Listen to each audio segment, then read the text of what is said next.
بسم اللہ الرحمن الرحیم نحمده ونصلی علی رسولہ الکریم والحمد للہ رب العالمین۔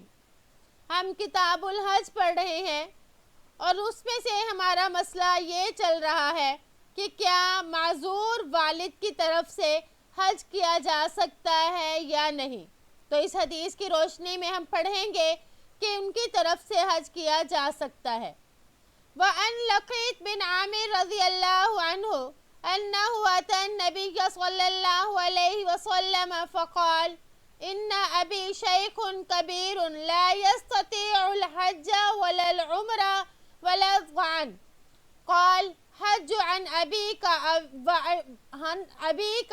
واعتمر رواہ ابو داود و ترمذی وقال حدیث حسن صحیح۔ حضرت لقیط بن عامر رضی اللہ عنہ سے روایت ہے کہ وہ نبی کریم صلی اللہ علیہ وآلہ وسلم کی خدمت میں حاضر ہوئے اور عرض کیا میرے والد بہت بوڑھے ہیں، وہ حج کی طاقت نہیں رکھتے، نہ ہی عمرے کی اور نہ ہی سفر کی۔ تو آپ صلی اللہ علیہ وآلہ وسلم نے فرمایا تم اپنے والد کی طرف سے حج اور عمرہ کر لو۔ شیخ کہتے ہیں بوڑھے کو، یعنی عمر رسیدہ بزرگ، اور شیخ سردار کو بھی کہتے ہیں، یعنی جو جماعت کا امیر ہو یا قبیلے کا بڑا ہو، جیسے کہ گاؤں میں چودھری صاحب ہوتے ہیں تو ان کو بھی شیخ کہا جاتا ہے۔ تو لیکن یہاں پر شیخ سے مراد بوڑھے بزرگ ہیں۔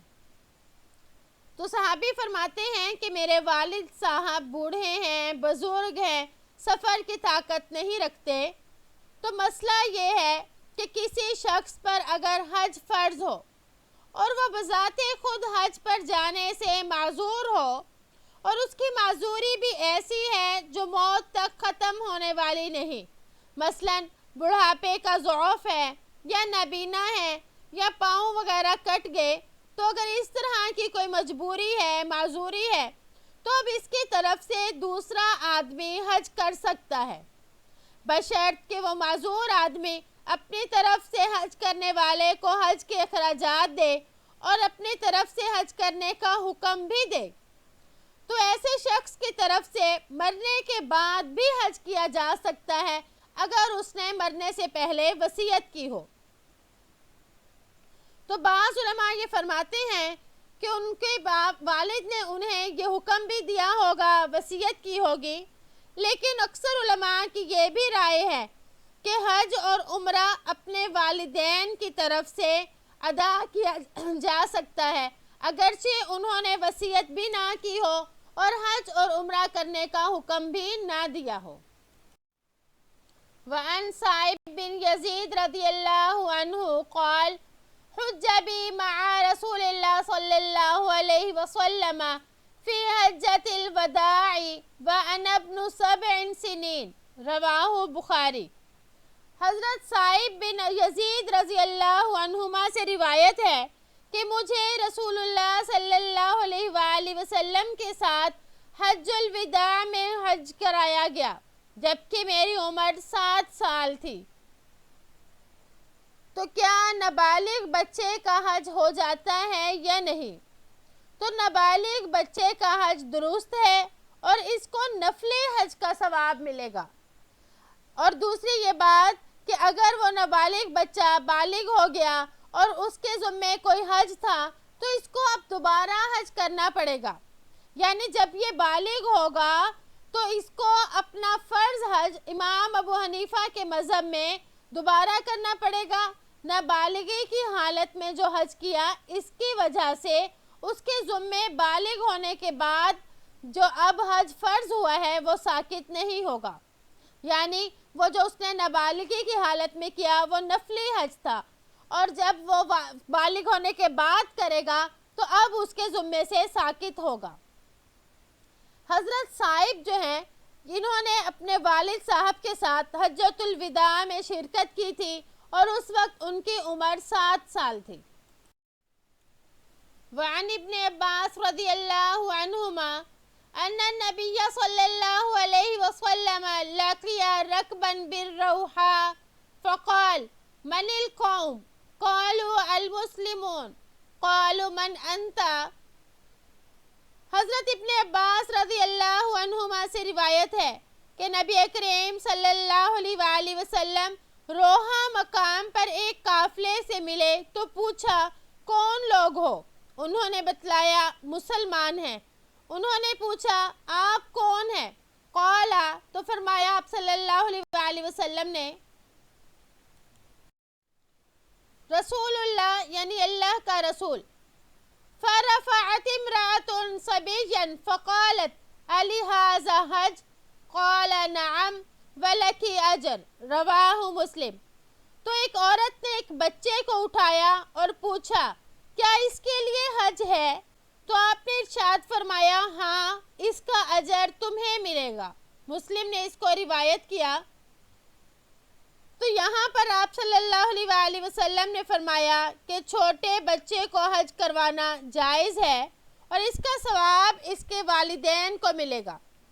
لیکن جب اس بچے پر بلوغت کے بعد حج فرض ہوا تو دوبارہ اس کو فریضہ حج کی ادائیگی ضروری ہوگی، یعنی نابالغی کی حالت میں کیا ہوا حج یہ اس کو اب کفایت نہیں کرے گا. وعن انس رضی اللہ عنہ ان رسول اللہ صلی اللہ علیہ وسلم حج علی الرحل وکانت زاملتہ. رواہ البخاری. حضرت انس رضی اللہ عنہ سے روایت ہے کہ آپ صلی اللہ علیہ وآلہ وسلم نے ایک کچاوا پر حج کیا اور وہی آپ کی سواری تھی.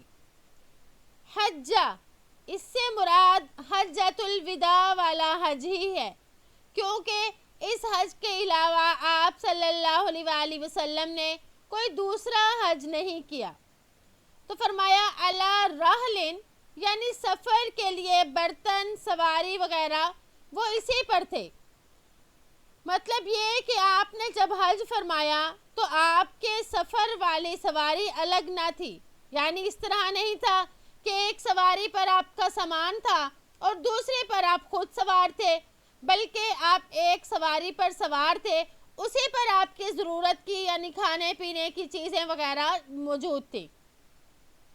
تو اس میں ہمیں معلوم ہوا کہ یہ بھی ایک سنت ہے کہ جب حج اور عمرے کے لیے جائیں تو ضروری چیزیں تو لے جائیں، لیکن بلا ضرورت زیادہ سامان لے جانے کی ضرورت نہیں، یعنی سامان مختصر ہو.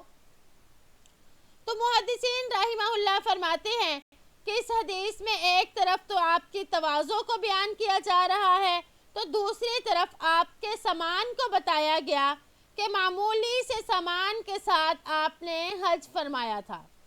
اس لیے ہمیں بھی آپ صلی اللہ علیہ وآلہ وسلم کی سنت پر عمل کرنا چاہیے اور بقدر ضرورت ہی سامان لے کر جانا چاہیے، کیونکہ جتنا زیادہ سامان ہوگا اتنی ہی اس کو سنبھالنے کی مشقت بھی زیادہ ہوگی اور دھیان جو ہوگا یعنی توجہ ہوگی وہ بھی سامان میں لگی رہے گی، کبھی اس کو سمیٹنے میں کبھی اس کو سنبھالنے میں. تو اس لیے سامان مختصر لے کر جانا چاہیے.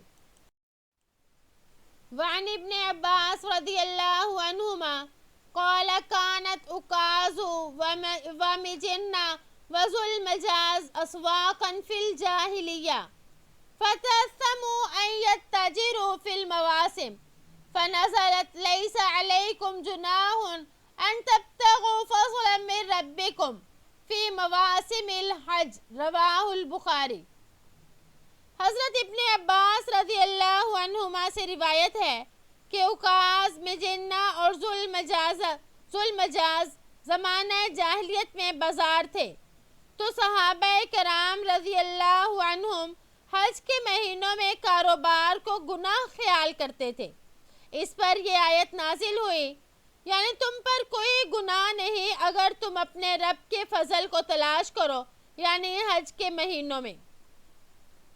تو اس سے معلوم ہوا کہ حج کے مہینوں میں بقدر ضرورت تجارت کر سکتے ہیں کہ اللہ تعالیٰ نے فرمایا کہ تمہیں اس پر گناہ نہیں ملے گا. تو اس سے علماء استدلال کرتے ہیں کہ حج کے ایام میں بقدر ضرورت تجارت کی اجازت ہے، اگرچہ کمال تو اسی میں ہے کہ حج کے دنوں میں مکمل توجہ اور دھیان اللہ جل شانہ کی طرف رکھے اور تجارت وغیرہ کچھ نہ کرے اور اپنا وقت سارے کا سارا ذکر و عبادت میں صرف کرے. لیکن اگر کوئی ضرورت کے بقدر تجارت کر لیتا ہے تو یہ بھی برا نہیں، اللہ تعالیٰ نے اس کی بھی اجازت دی. ہمارا دین چونکہ دین فطرت ہے تو فطری تقاضوں کے عین مطابق اللہ تعالیٰ کے احکام ہوتے ہیں. تو اللہ تعالیٰ نے انسان کو حج کے موقع پر بھی اجازت دی کہ وہ کاروبار کرنا چاہتا ہے تو اپنی ضرورت کے بقدر کاروبار کر لے. اللہ تعالیٰ سے دعا ہے کہ اللہ تعالیٰ ہمیں حج جیسی عظیم الشان عبادت کرنے کی توفیق عطا فرمائے اور ہمارے لیے آسانیاں پیدا فرمائے اور ہمارا حج مبرور ہو. امید ہے کہ آپ کو آج کا سبق سمجھ آ گیا ہوگا. السلام علیکم ورحمۃ اللہ وبرکاتہ.